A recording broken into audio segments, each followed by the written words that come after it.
Assalamu alaikum, greetings and peace. Welcome to the Dean Show. Subscribe if you haven't already. We got a question that we're going to go ahead and answer about the belief system in Islam regarding the New Testament, the Old Testament, because as Muslims we believe not only in the one God, the angels that were sent who revealed these books that God revealed throughout time. You have the Torah and the Injeel.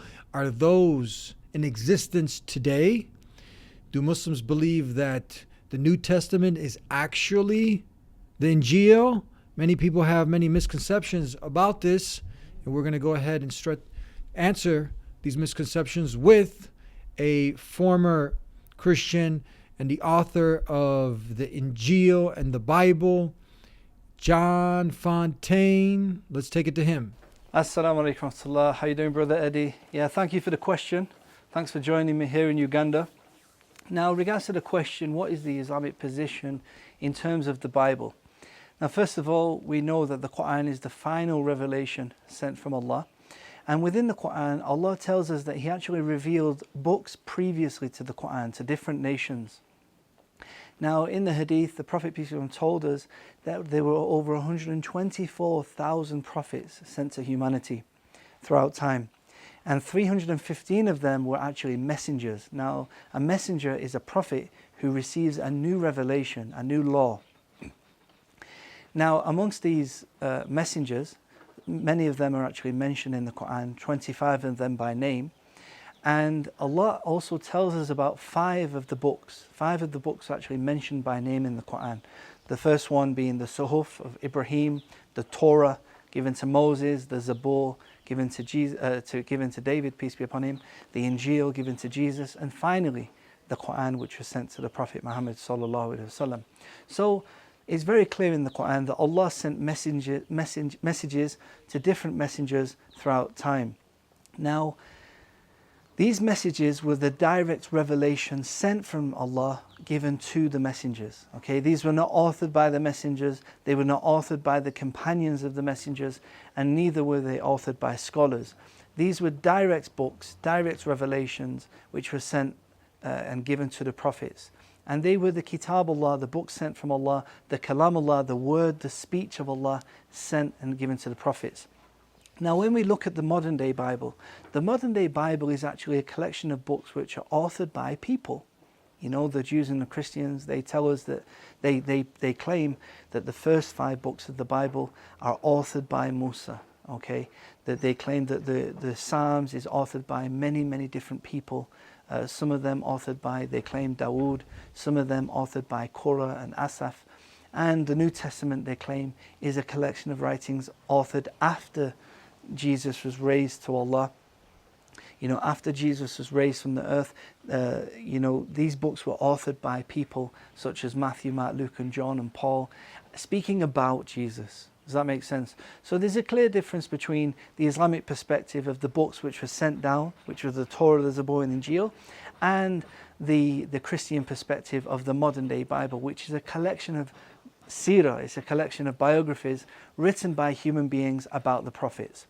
So the Islamic position, the correct position of our position regarding the Bible is that it's not from Allah. Okay, this is openly authored by people. Now, although the Bible is not revelation, okay, it can't be revelation because it can't be traced back to Allah or any of its messengers, there's still things in the Bible that are true. You know, for instance, it speaks of Musa parting the sea, it speaks of Isa performing miracles, but just because these things agree with Islam, it does not make it revelation. Similarly to how we have many hadith that are not authentic, and we have, you know, we don't regard them as revelation simply because they agree with Islam. So there's a clear difference between the Islamic perspective of the previous books and the Christian Jewish perspective, of the modern day Jewish and Christian perspective of the Bible. Often this is misunderstood because, of course, the Jews and the Christians, they claim and they label parts of the Bible, the Torah, the first 5 books of the Bible. They label the Torah. Some Jews label the 10 Commandments the Torah. Some Christians and Jews label the whole Old Testament the Torah. And even the Jews claim the Talmud is a part of the Torah. So they're not clear. They're not very clear on what they mean by the Torah. But there has been some confusion amongst the Muslims because the Jews and Christians claim that they have the Torah. You know, many Muslims have presumed that they have the actual Torah sent from Moses. But they don't have this today. They have a collection of writings by people. What's interesting is even within these writings, if we go to the writings of the Old Testament, it actually speaks of Musa going up the mountain, receiving the revelation. But it doesn't actually claim to be that revelation. Our question is, where is that Torah? You know, it doesn't exist today. The same happens with the New Testament.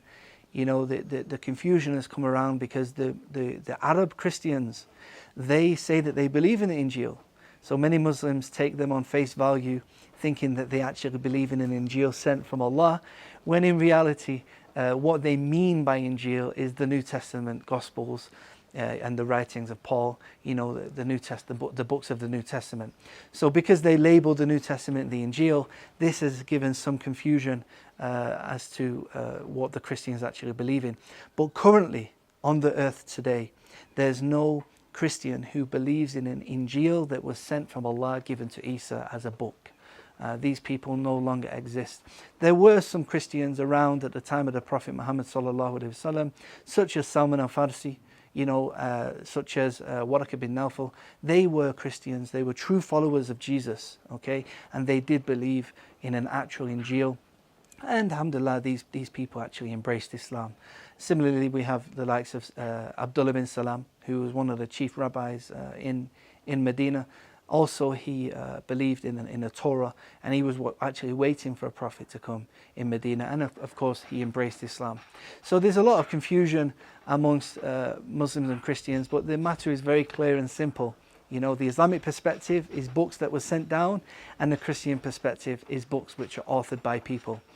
The Christians and Jews who originally believed in the Islamic perspective of the Torah and Injeel, they came into the fold of Islam.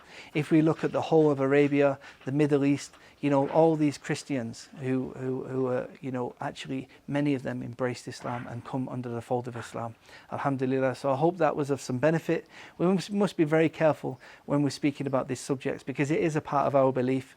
As the Prophet ﷺ, he mentioned, you know, the 6 pillars of Islam, you know, the 6 pillars of Iman, I should say, you know, being the belief in Allah, the angels, the books, the prophets, the judgment day, and the belief, the angels, the judgment day, and the belief in the divine decree. You know, so the belief in the books is a very important topic.